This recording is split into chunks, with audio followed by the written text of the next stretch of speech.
Puis ils firent cette prière. Seigneur, toi qui connais les cœurs de tous, désigne lequel de ces deux tu as choisi. Toi, Seigneur, qui connais les cœurs de tous.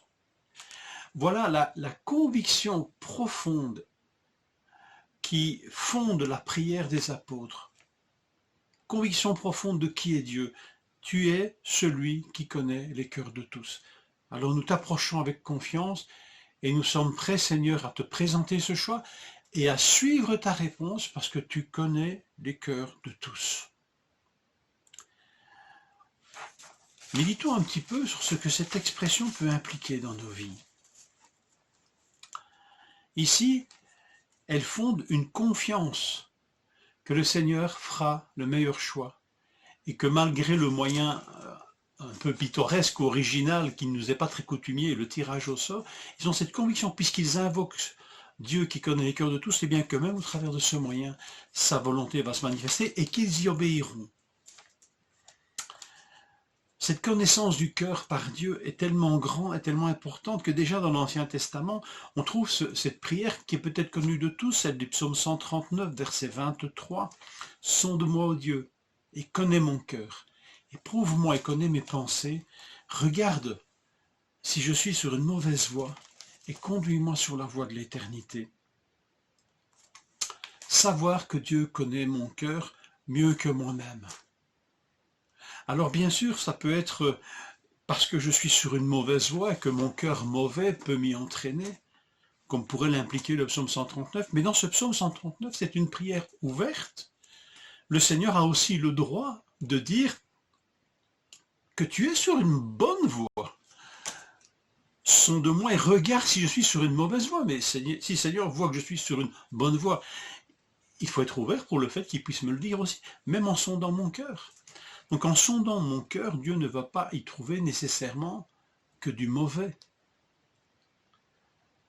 Mais c'est possible que je sois sur une mauvaise voie et que mes intentions doivent être corrigées.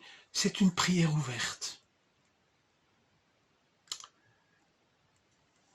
Je sais que tu connais les cœurs, Seigneur, c'est pourquoi je veux m'approcher de toi avec confiance en toutes circonstances, pour me révéler peut-être que je suis sur une mauvaise voie.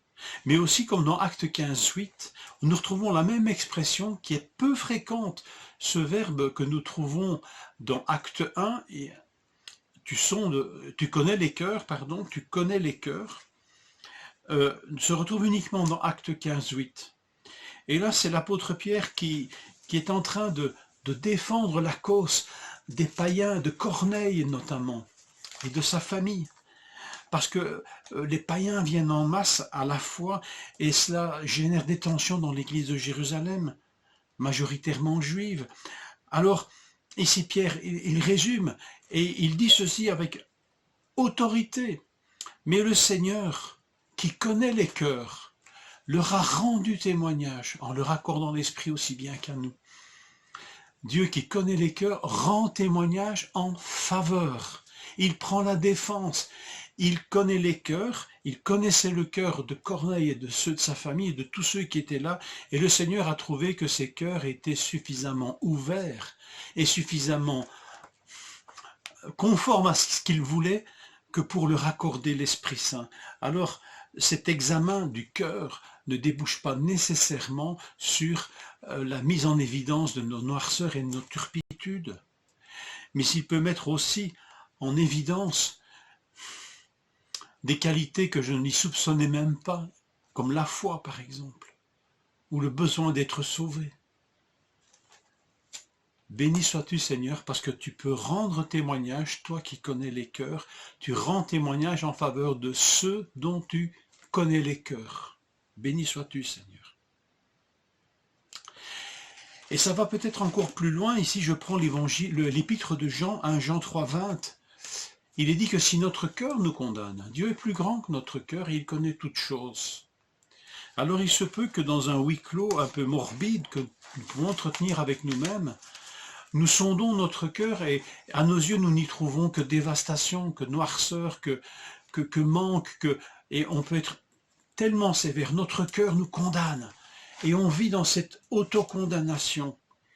Laissons le Seigneur sonder nos cœurs Et le Seigneur qui est plus grand que nos cœurs connaît toutes choses. Et il peut faire souffler un souffle tellement salutaire au fond de ce cœur, qu'il connaît mieux que nous. Et pas seulement en mal, mais peut-être en bien insoupçonné.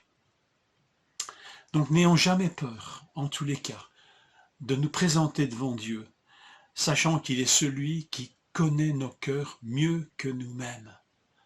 N'ayons jamais peur d'être à cœur ouvert devant lui. Que le Seigneur nous accorde cette grâce et vous bénisse en ce dernier jour d'avril. Que le Seigneur vous accorde sa grâce, sa bénédiction, lui qui sonde les cœurs et qui connaît toutes choses.